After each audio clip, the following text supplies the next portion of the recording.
Hey, what's going on, guys? I've come to the Big Robb here first. You don't know who I am. You probably know who I am, so I probably don't even need to say this.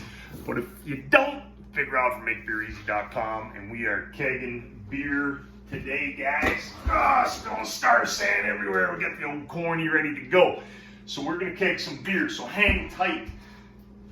We'll get to that in a sec. I've come to the realization I'm too tall to do damn YouTube videos. I've got to like come way back here so I can fit my frame into the frame.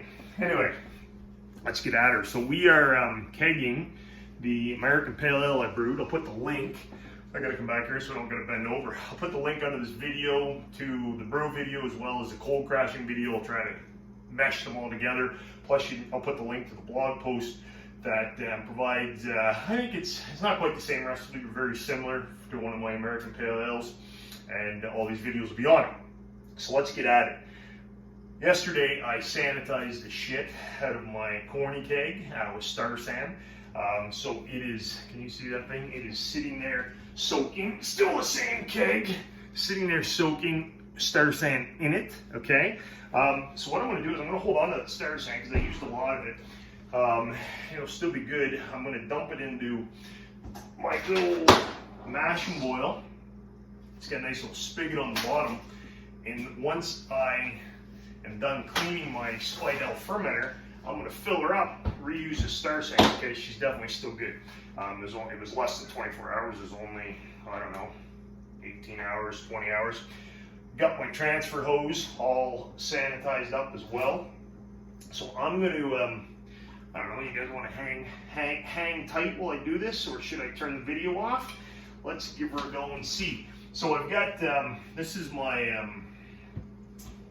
Keyser, kegerator, whatever the hell you want to call it. Basically, it's a Danby freezer, small one. It can hold 2 kegs. It can hold 1 Spite Ale fermenter while I'm cold crashing. I've got an Inkbird right there. Bang, crash, baby. I've got an Inkbird right there. And I keep this at 4 degrees Celsius, so fridge temperatures for everything I do. So let's haul that out of there. Nice and gently. We'll do her nice and easy. So there we go. For those of you, I don't want to shake her up because she's probably nice and clear by now. Yeah, we're shaking her a bit. I'll put the link to the cold crashing video. I'm not going to give you a tutorial on that because I've already done it. So I'm not doing it again. We're going to close that bad boy. Oh, that smells good. I'm looking forward to. So I'm going to fast carbonate this. 48 hours she's done. That's how I used to carbonate all the beers at my pub. Sanitize my hands a little bit. 24 hours on the gas, 35 psi. 24 hours off the gas. Let her rest. And then 48 hours, man, you're drinking her and it's fully carbonated, as good as any carbonation method I've ever done. What do I want to do here? We want to, we want to put this end on the old, you know what? I'm going to get a little glass of water. You want to sanitize everything. I'm just going to sanitize that nozzle. Probably overkill, guys, but worst thing in the world is to fuck up some beer, I'll tell you that. Been there, done it. Put a little more on the old transfer hose. And I've never tried to keep this on here, so this is interesting. Alright, so I am going to be back, because what I'm going to have to do is I'm going to have to get a lighter out. She's a little too tight. Always a good problem to have. She's a little too tight to get on the spigot, so I'm going to get a lighter out. Just loosen that up a little bit, and I'll come back once I got her on the old spigot, and we'll get this beer transferred and get the old CO2 racked. We'll get the old CO2 turned on and get this bad boy carbonated. I'm excited about Friday. It's gonna be taste testing. Yeah. So there it is, guys. Not overly clear yet. I thought it'd be a little clearer, but nice color, beautiful color. Nice smell to it. Cascade hops, I think it was an ounce towards the end of the boil. And then I did 2 ounces dry hop. Definitely wasn't too much. The lights here in the vat is what I'm smelling. Yeah, it's gonna be a nice beer. It's gonna be a nice beer. So we're all rigged up here now, guys. What I did is I didn't pick up a transfer hose. When I ordered this new spigot for the Spidell. She's a metal one versus the plastic ones. Didn't even think about it, so I had an extra gas. It isn't even the gas line. It's the liquid line for the kegs, but they sold it to me, sent it to me as a gas line. So I got all kinds of it. So I just cut some off, and I'm using that. And I was able to just melt with a lighter enough so I could get it up over the spigot. And then I've got a clamp on there. So that's going to work for today. So we're all set. Hopefully you guys can see the keg. I don't know if you can see the keg or not. Kind of, sort of. Cool. So we're good to go. I'm going to take the airlock. Again, you'll see the cold crash video. I just have some tin foil in here while I'm cold crashing. So we're going to let some air in there now, of course. And we're going to transfer. So one of the things I messed up years ago when I was first kegging beer is I just poured right from the spigot and let her buck, man, and filled it with all kinds of oxygen. It turned out okay. The beer still came out. It's made beer easy. So when you fuck up what you're gonna, because that's what happens on brew days. Always something happens. Beer's still gonna be all right, man. So it's just beer. So chill out. Don't freak out about it. Do your best, and then take her from there. Words of wisdom from Big Robb.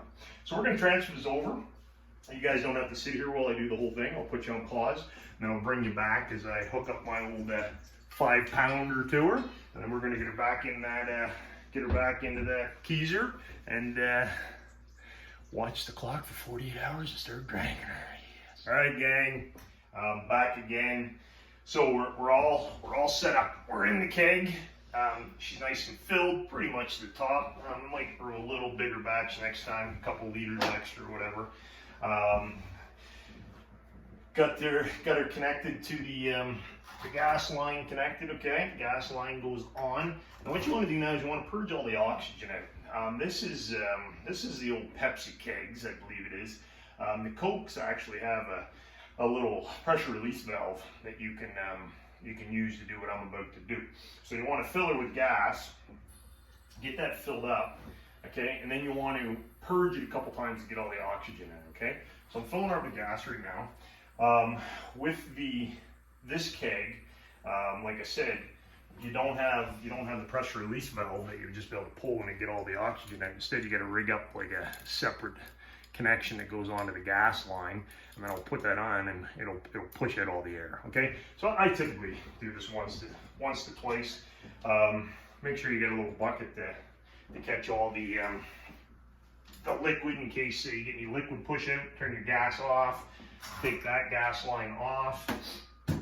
And again, if you had the Coke keg, you could just pull the pressure release valve, and it would get rid of all the oxygen. Instead, I've got to put this little contraption on the gas side. Aim at your bucket so you don't make a mess. Push that. Okay, we'll do it one more time. To me, it's a little overkill. I had a bunch of buddies of mine who brewed at the pub with me that I owned. Some of them are a little more anal with brewing than I am, incredible brewers. So they obviously know what they're doing, but sometimes they purge like 5 times. I do it once or twice, give it a bunch of gas. And years ago, I never used to do it at all. So it didn't really make a big difference, but oxygen is always bad at this stage in the beer. So a couple times you'll be fine. Release that gas, which is supposed to be pushing the oxygen out with it. Good to go. That's all I'm going to do. Hook the gas back up. And what we're going to do, like I said, guys, is I do 35 psi on the gas, 35 psi for 24 hours. Tomorrow, same time. I got to get like lower. Same time tomorrow, I will turn the gas completely off, and I'll just let her sit for 24 hours. And then Friday, we're going to be back for a taste test. And I've been sipping away at this flat beer, but I'm going to like this beer, guys. That's what I got for you guys. If you like this video, like it. If you don't, well, then don't. Subscribe to the channel if you want to get updates. Leave me a comment. Always love hearing from all you guys. Always happy to help in any way I can if you got any questions. And be sure to check out my site, makebeereasy.com. There'll be a link under this video. You can get over there, and I give away my pub, the top 5 recipes that that I brewed at my pub. I give that away to you guys for free. So by all means, go over and sign up and get access to those. That's what I got, guys. Talk to you soon. I'm pretty excited about Friday. Big Robb.